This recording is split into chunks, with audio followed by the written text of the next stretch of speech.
আমরা প্রতিটি ছাত্র সংসদে আমাদের কমন আমরা নির্দেশনা আমাদের জনশক্তি থেকে দিয়েছি। সারা বাংলাদেশের কোথাও আমরা মিছিল, মিটিং, শোভাযাত্রা অথবা বড় কোনো কার্যক্রম পরিচালনা করব না যার মাধ্যমে শিক্ষার্থীদের ক্যাম্পাসে স্বাভাবিক চলাফেরায় বিঘ্ন ঘটে বা তারা বিরক্ত হয়।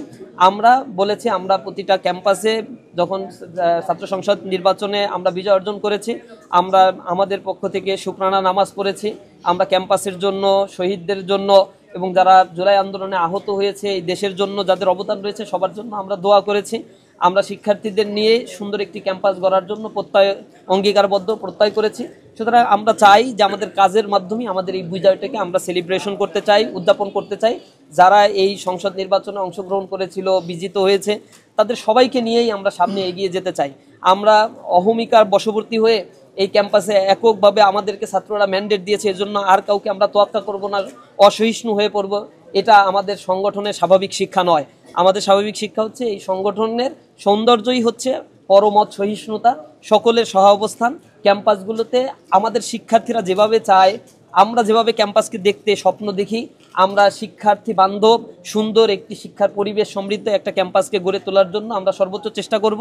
যত সীমাবদ্ধতা এই ক্যাম্পাসের রয়েছে, আমরা একতাবদ্ধ হলে এটা একটা শক্তিতে পরিণত হবে। ঐক্যবদ্ধভাবে আমরা সকল কিছু উতরে একটি সুন্দর ক্যাম্পাস আমরা গড়ে তুলতে পারবো ইনশাআল্লাহ। ভাই, গতকালকের ঘটনায় কবিরহাট দেখেন, গণমাধ্যম কর্মীদের উপরে আঘাত করার এই সিলসিলা আমরা জুলাই পরবর্তীতে ছাত্র দল বা বিএনপির ক্ষেত্রে একাধিক ঘটনা আমরা দেখেছি।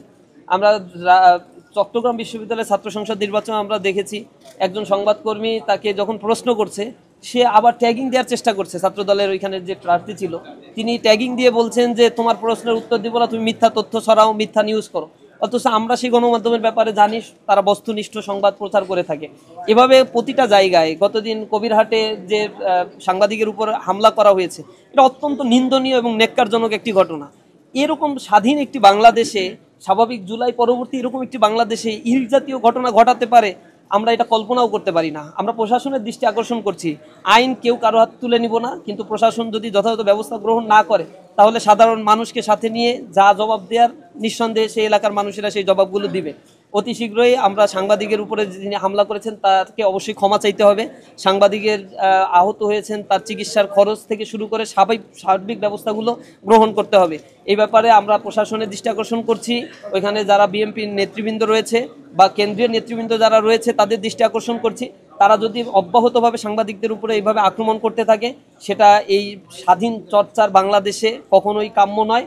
আমরা আশা করি তারা এই জাতীয় গর্হিত কাজ থেকে নিজেদেরকে বিরত রাখবে। আমরা এর তীব্র নিন্দা প্রতিবাদ জানাচ্ছি এবং আমরা সাংবাদিকদের পক্ষে আছি। আপনারা সবসময় আমাদের জন্য অক্লান্ত পরিশ্রম করেন, আমাদের কথাগুলো বাংলাদেশ সহ সারা পৃথিবীর মানুষের সামনে আপনারা তুলে ধরেন। সুতরাং গণমাধ্যম কর্মীরা হচ্ছে আমাদের দেশের অংশ, তাদেরকে আমরা জাতির জাগ্রত বিবেক মনে করি। তারা তাদের বিবেক দিয়ে জাতির সামনে সবকিছু উপস্থাপন করে। আমি আরেকটা বিষয় আমার কাছে মনে হয় যে ছাত্র দলে বা বিএনপির মধ্যে অতিমাত্রায় আওয়ামী ঘেঁষা মানুষগুলো এবং সন্ত্রাসীদের একটা বড় অংশ এখানে তারা তাদের দলে অংশগ্রহণ করছে।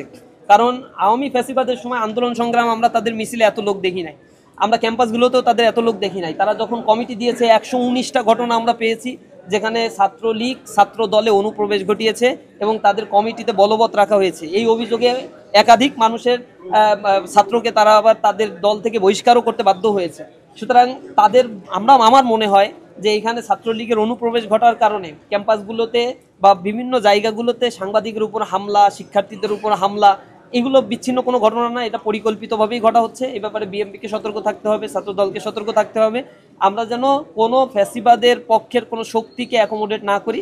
ফ্যাসিবাদের বিরুদ্ধে আমরা কাঁধে কাঁধ মিলিয়ে আমরা তাদের বিরুদ্ধে যুদ্ধ করেছি, অস্ত্রের বিরুদ্ধে দাঁড়িয়েছি।